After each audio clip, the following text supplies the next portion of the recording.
Na leftover natin. So, ang gagawin para naman maiba kasi ngayon leftover na, hindi siya naubos. Gawin natin siyang sisig, oh, 'di ba? Double purpose. So, ang gagawin natin is lulutuin natin siya bilang sisig para maiba yung kanyang menu. Mukha po ito ng baboy. Mascara, mukha ng baboy. Ayan. Na pinakuluan, inihaw, ini-slice, and then ginawan siya ng mixture. Alam niyo na siguro kasi di ba nagluto na ako ng dinakdakan before? Ganun yung proseso nito since hindi siya naubos. Gawin ko siyang sisig. Ayan. So, tingnan natin kung paano ko siya gawin. Lagyan tayo ng oil. Mainit na to ha, mainit na.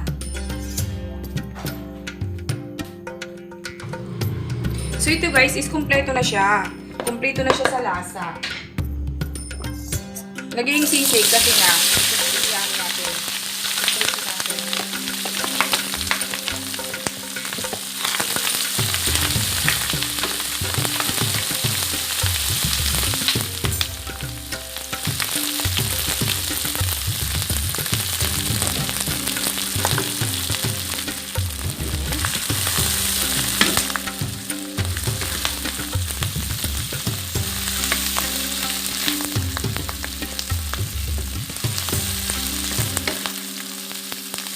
Ganito ako pagka, guys, pagka yung mga leftover natin, kailangan, for the next na kainan, kailangan may gawin tayo na maiba natin yung menu.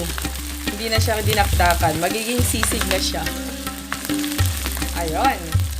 Tsaka alam nyo guys, pagka yung adobo, pag nag-adobo kayo, kung pork adobo, chicken adobo, ganyan. Tapos may leftover kayo. Tapos, the next day, kung gusto nyo rin siya kainin, pwede nyo siyang gawin, ilahok sa fried rice, ganyan. Pag fried rice kayo, tapos yun yung ihalo ninyo. Gagawin ko yun guys, next na Sa ngayon, ito muna, bakit ako napunta sa adobo? Basta, ngayon, ito naman yung ating topic, ayan. Ang ating menu na dinakdakan. Yung dinakdakan guys, ito yung sikat na pulutan sa mga Ilokano, sa aming mga Ilokano, pinakasikat na pulutan is dinakdakan. Yan nga yung mukha ng mga boy. Ayan. Pinakuluan, tapos inihaw, tapos in-slice, tapos ginawa siya ng mga mixture. Ayan. Ito kasi spicy, may hindi kasi kami sa spicy. May sili-sili na siya. Ayan, yun na. Tapos, may lalagay tayo mamaya. Lagyan natin ng islog. Ayan, diba? Lagyan natin ng twist.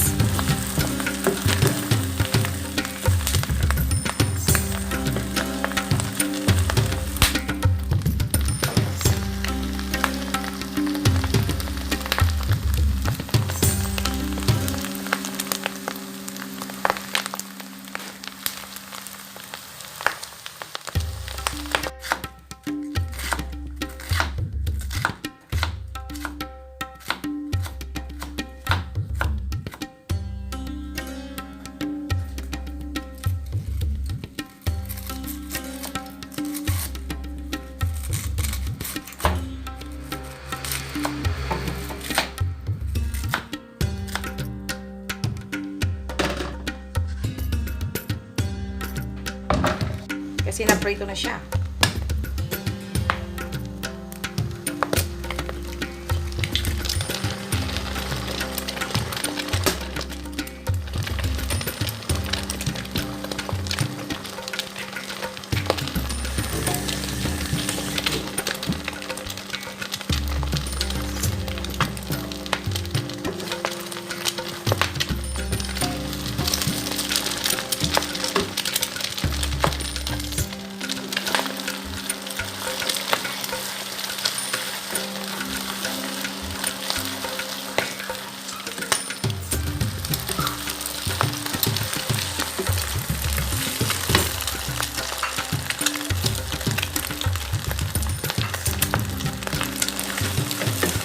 Salt, konting salt lang yun, guys.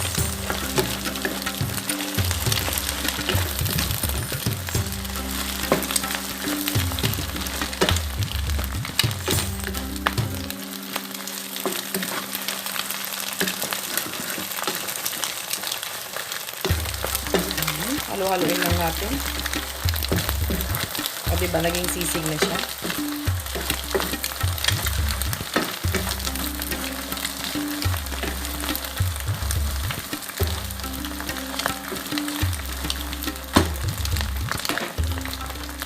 Of course, kailangan lagyan ng gulay, cabbage.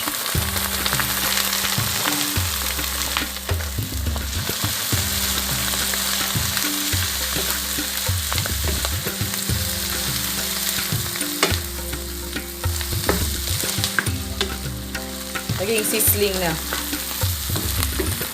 Sisig, sizzling. Haluin lang natin. Konti lang.